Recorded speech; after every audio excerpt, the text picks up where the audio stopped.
بسم اللہ الرحمن الرحیم۔ سورہ توبہ کی 81 نمبر آیا مبارکہ ہے۔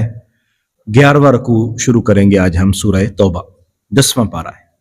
اعوذ باللہ من الشیطان الرجیم، بسم اللہ الرحمن الرحیم۔ فرح المخلفون بمقعدهم خلاف رسول اللہ وکرہوا ان یجاہدوا باموالہم وانفسہم فی سبیل اللہ وقالوا لا تنفروا في الحر قل نار جہنم اشد حرا لو كانوا يفقهون۔ غزوہ تبوک کے حوالے سے بہت ساری پیچھے آیات مبارکہ میں ہم نے تفسیر پڑھی کہ سخت گرمی کے ایام تھے اور ادھر سے کھجوریں پک رہی ہیں۔ ایسے موقع پر عرب خاص طور پر سفر سے پرہیز کرتے تھے اور وہ کھجوروں کی دیکھ بھال کرتے کہ اب پک رہی ہیں، ان کو ہم نے اتارنا ہے اور پھر ان کو فروخت کرنا ہے۔ انہی پر ان کا گزر اوقات تھا اور گرمی بھی بہت سخت تھی، اور اس گرمی میں ویسے بھی باہر نکلنا بہت مشکل ہے، اور پھر عرب کی تپتی ہوئی ریت اور صحرا کی وہ گرمی، اوپر سے حکم ہو گیا کہ غزوہ تبوک کے لیے نکلنا ہے۔ تو اب جو اہل ایمان تھے وہ تو کشا حضور علیہ الصلاۃ والسلام کے حکم پر روانہ ہوئے، اور انہوں نے جیسے حضور نے فرمایا انہوں نے لبیک کہا۔ یہ وہی موقع کہ جب حضرت ابوبکر صدیق نے اپنا پورا سامان حضور کی خدمت میں پیش کر دیا تھا، حضرت عمر فاروق آدھا لے آئے تھے، اور حضرت عثمان غنی نے سینکڑوں اونٹ حضور کی خدمت میں پیش کیے، گھوڑے پیش کیے اور جنگی ساز و سامان پیش کیا۔ تو اب جو منافقین تھے ان کا طرز عمل کیا تھا کہ وہ خود بھی جہاد پر جانے کے لیے تیار نہیں تھے، اور دوسروں کو بھی کہتے تھے چھوڑو، گرمی بہت زیادہ ہے، مرنا ہے جا کے، اور اتنی گرمی میں پھر ہمارا کیا بنے گا، اگلا سال کیسے گزرے گا، کھجوروں کی دیکھ بھال نہیں کریں گے تو کیا ہوگا، وغیرہ وغیرہ۔ یعنی خود بھی جہاد پر جانے کے لیے تیار نہیں ہوئے اور لوگوں کو بھی منع کرتے رہے۔ جب رسول خدا صلی اللہ علیہ وسلم تشریف لے گئے، صحابہ کرام چلے گئے، یہ بڑے پیچھے سے خوش ہیں کہ ہم تو سکون سے ہیں اور آرام سے رہیں گے، لیکن اللہ تبارک و تعالیٰ نے اظہار ناراضگی فرمایا کہ بس تم گھر میں بیٹھے خوش ہو رہے ہو، ہوتے رہو، کتنی دیر تک خوش ہوگے۔ یہ جو جہنم کی گرمی ہے نا، اس گرمی سے تو وہ تو بہت کہیں زیادہ سخت ہے۔ آج یہ گرمی تمہیں بڑی مشکل لگ رہی ہے، تو کل جب اللہ اور اس کے رسول کی نافرمانی کی وجہ سے جہنم میں جاؤ گے تو وہ جو گرمی برداشت کرو گے تو وہ پھر گرمی کون برداشت کرے گا، وہ تو کرنی پڑے گی۔ تو بتایا گیا کہ رسول خدا صلی اللہ علیہ وسلم کی نافرمانی یہ اللہ کی ناراضگی کا سبب ہے اور جہنم کے اندر جانے کا سبب بنے گی۔ فرح المخلفون بمقعدہم، خوش ہو گئے پیچھے رہ جانے والے، یعنی جن کو پیچھے چھوڑ دیا گیا وہ خوش ہو گئے، بمقعدہم، بیٹھنے کی وجہ سے، خلاف رسول اللہ، رسول اللہ صلی اللہ علیہ وسلم کے پیچھے۔ حضور صلی اللہ علیہ وسلم روانہ ہو گئے اور یہ پیچھے رہ گئے، اور پیچھے بیٹھنے کی وجہ سے بڑے خوش ہوئے کہ ہم تو نہیں گئے جی، ہم تو آرام سکون سے ہیں۔ وہ صحرا کی گرمی برداشت کر رہے ہوں گے اور مصیبت میں ہوں گے اور یہ ہوں گے اور وہ ہوں گے۔ وَكَرِهُ، اور انہوں نے ناپسند کیا، أَن يُجَاهِدُوا بِأَمْوَالِهِمْ وَأَنفُسِهِمْ فِي سَبِيلِ اللَّهِ، کہ وہ جہاد کریں اپنے مالوں کے ساتھ، اپنی جانوں کے ساتھ اللہ کے رستے میں۔ خود بھی رک گئے، اور پھر اس رکنے پر اظہار مسرت اور خوشی، یعنی ایک یہ ہے کہ انسان سے غلطی ہو گئی اور اس غلطی پر انسان پشیمان ہو۔ آگے ہم پڑھیں گے 3 صحابہ اکرام کا ذکر جن کی توبہ کا یہاں پر ذکر ہے، اور وہ بھی نہیں گئے تھے، غزوہ تبوک میں نہیں جا سکے تھے، تو ان سے حضور ناراض ہو گئے۔ یہ جو منافقین تھے یہ حضور کے پاس ہے، حضور یہ مسئلہ تھا جی، وہ میرے گھر میں بیماری تھی، یہ پریشانی تھی۔ حضور نے فرمایا ٹھیک ہے۔ وہ جب 3 جو مخلص صحابہ اکرام تھے وہ جب آئے، انہوں نے آ کے سیدھی بات کر دی، یا رسول اللہ مسئلہ کوئی نہیں تھا، ہم جا سکتے تھے، بس سستی ہو گئی۔ ایسے ہی بہانے بناتے رہے کہ آج نکلیں گے، کل نکلیں گے، کرتے کرتے سست ہو گئے۔ حضور نے فرمایا تم لوگوں نے سچ بولا ہے، اب تمہارا معاملہ اللہ کے سپرد ہے۔ پھر ان کی 50 دن کے بعد ان کی توبہ قبول ہوئی۔ ہم آگے 11ویں پارے میں واقعہ پڑھیں گے جن کی وجہ سے اس سورت کا نام سورہ توبہ ہے۔ پھر اللہ نے ان کی توبہ کا ذکر قرآن مجید میں فرمایا کہ انہوں نے ایسے توبہ کی ہے جیسے توبہ کرنے کا حق ہے۔ تو انسان سے اگر غلطی ہو جائے اور اس پر پشیمان ہو اور ندامت کا اظہار کرتے ہوئے اللہ سے معافی مانگے، اللہ تعالیٰ معاف فرماتا ہے۔ لیکن ایک انسان سے گناہ ہوا اور اوپر سے وہ خوش ہو رہا ہے اور اوپر سے لوگوں کو بھی روک رہا ہے، میں یہ تو پھر گناہ کے اوپر سرکشی ہوئی نا، غلطی کر کے اس پر اترانا اور اس پر خوش ہونا. وقالو، اور انہوں نے کہا لا تنفروا فی الحر، گرمی میں مت نکلو، گرمی بہت سخت ہے. لوگوں کو بھی کہتے نہ جاؤ، ادھر ہی رہ جاؤ، نہ جاؤ. قل، محبوب نے فرما دیجئے نارو جہنم اشد حرا، جہنم کی جو آگ ہے وہ اس سے بھی زیادہ گرم ہوگی.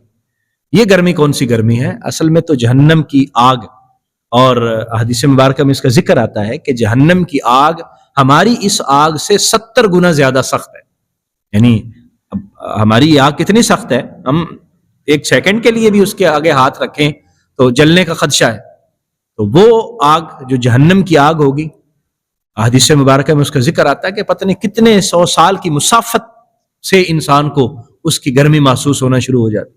لو کانوا یفقہون، کاش کہ یہ سمجھ جائیں، ان کو عقل اور شعور ہوتی اور سمجھ ہوتی کہ یہ کیا باتیں کر رہے ہیں، اور دنیا کی آسائش اور دنیا کی سہولت کو پیش نظر رکھتے ہوئے آخرت کے عذاب کو مول لے رہے ہیں اور اللہ اور اس کے رسول کی نافرمانی جیسا بوجھ اپنے اوپر اٹھا رہے ہیں. فَلْيَضْحَكُوا قَلِيلًا، انہیں چاہیے کہ یہ تھوڑا ہنسیں، وَلْيَبْكُوا كَثِيرًا، اور روئیں زیادہ. جو انہوں نے کام کیا ہے، غلطی کی ہے، اس پر ان کو خوش ہونے کی ضرورت نہیں ہے. یہ رونے کا مقام ہے، ہنسنے کا مقام نہیں ہے. یہ روئیں، یہ ہنسے مت اپنے ان اعمال پر. جزاء بما كانوا یکسبون، یہ سزا ہے اس کی جو وہ کیا کرتے تھے. یعنی ایک اس کا مطلب یہ بھی ہے کہ یہ روئیں گے، تھوڑا ہنسیں گے، روئیں گے زیادہ.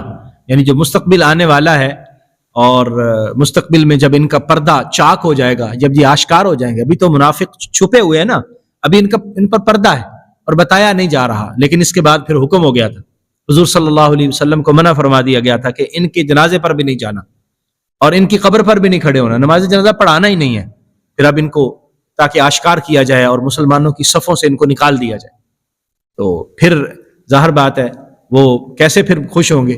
جو مفادات، جو دنیا کے مفادات ان کا مقصد تھا وہ تو ختم ہو گئے.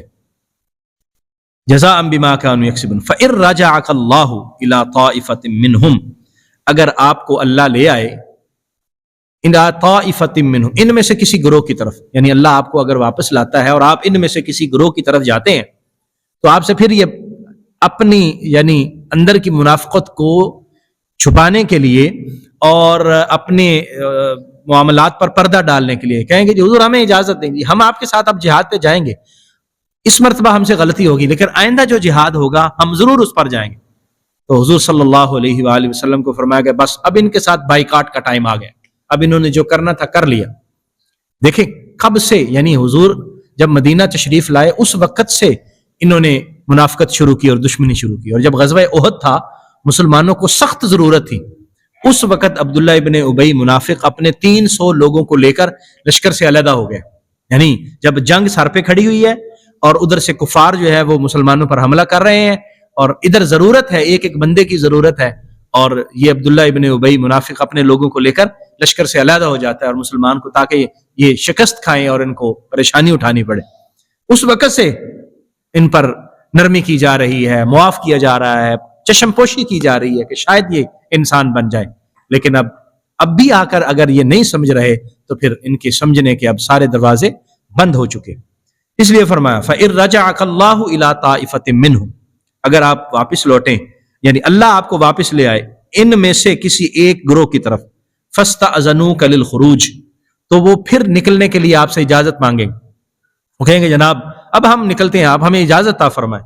فَقُلْ، محبوب نے فرما دیجئے لَن تَخْرُجُوا مَعِيَ أَبَدًا، اب تم کبھی بھی میرے ساتھ نہیں نکلو گے، کبھی بھی میرے ساتھ تم جنگ کے لیے روانہ نہیں ہوگے. وَلَن تُقَاتِلُوا مَعِيَ عَدُوًّا، اور نہ ہی تم میرے ساتھ کسی دشمن سے مقابلہ کرو گے اور لڑو گے.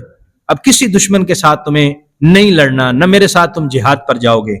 اِنَّكُمْ رَضِيتُمْ بِالْقُعُودِ، تم راضی ہو گئے تھے، تم خوش ہو گئے تھے بیٹھنے پر، اول مرہ، پہلی مرتبہ. فَقْعُدُوا مَعَ الْخَالِفِينَ، بس اب بیٹھے رہو پیچھے رہ جانے والوں کے ساتھ. جو پیچھے رہ گئے تھے ان کے ساتھ تم رہ گئے، اب انہی کے ساتھ بیٹھے رہو. اب تمہیں میرے ساتھ نکلنے کی ضرورت نہیں ہے، نہ ہی میرے ساتھ جہاد پر جانے کی ضرورت ہے. اور اب پھر ان کا ساتھ مقاطعہ ہو گیا اور نبی کریم صلی اللہ علیہ وآلہ وسلم کو حکم ہوا کہ محبوبہ بس ان کے ساتھ معاملات کو ختم کر دیا جائے. اور ان کو ان کے حال پر چھوڑ دیا جائے، اور پھر اب اہل ایمان ان کے ساتھ اپنے روابط کو ختم کر لیں۔ آگے آیات مبارکہ آئیں گی کہ جس میں یہ ارشاد فرمایا گیا کہ اب ان کی نماز جنازہ بھی نہیں پڑھنی، ان کے لیے دعائے بخشش بھی نہیں کرنی، اور آپ نے ان کی قبر پہ بھی نہیں کھڑے ہونا۔ کل ہم نے آیت پڑھی تھی نا، حضور کو اللہ تعالیٰ نے فرمایا تھا محبوب اگر 70 مرتبہ بھی استغفار کریں گے نا تو اللہ تعالیٰ ان کی اب معافی نہیں فرمائے، کیونکہ انہوں نے جرم اتنا بڑا کیا ہے، اور رسول اللہ صلی اللہ علیہ وسلم کے ساتھ منافقت اور حضور کے ساتھ دشمنی۔ اب آپ بھی اگر ان کے لیے معافی مانگیں گے تو اللہ تبارک و تعالیٰ نے ان کو معاف نہیں کرنا۔ تو ان آیات مبارکہ سے ہمیں یہ علم ہوا کہ منافقین کا طرز عمل کیا تھا۔ ایک تو خود نیکی نہیں کرتے تھے، رسول اللہ صلی اللہ علیہ وسلم کی نافرمانی کرتے، دوسرا لوگوں کو بھی اس کی طرف دعوت دیتے تھے، اور پھر اس گناہ پر اور اس نافرمانی پر خوشی کا اظہار کرتے، اور پھر بعد میں کہتے کہ جی نہیں ہم تو عمل کرنا چاہتے ہیں، آئندہ انشاءاللہ ہم کریں گے۔ تو یہ جو ساری چیزیں ہیں اس سے ہمیں یہ علم ہوتا ہے کہ اللہ معاف فرمائے۔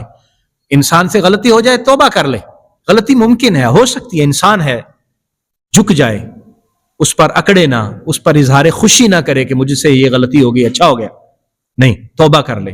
اور پھر دوسری بات یہ ہے کہ اللہ نہ کرے کہ ایسا موقع آئے کہ اللہ تعالیٰ پھر وہ نیک عمل بھی کرنے کی توفیق بھی چھین لے، پھر انسان سے آئندہ عمل خیر کرنے کی توفیق بھی چھن جائے، یا اس سے بڑی مصیبت اور اس سے بڑا یعنی انسان کا لاس اور خسارہ ہے کہ گناہ بھی ہوا، معافی بھی نہیں مل رہی، اور پھر آئندہ بھی انسان کو نیکی کی توفیق نہیں مل رہی۔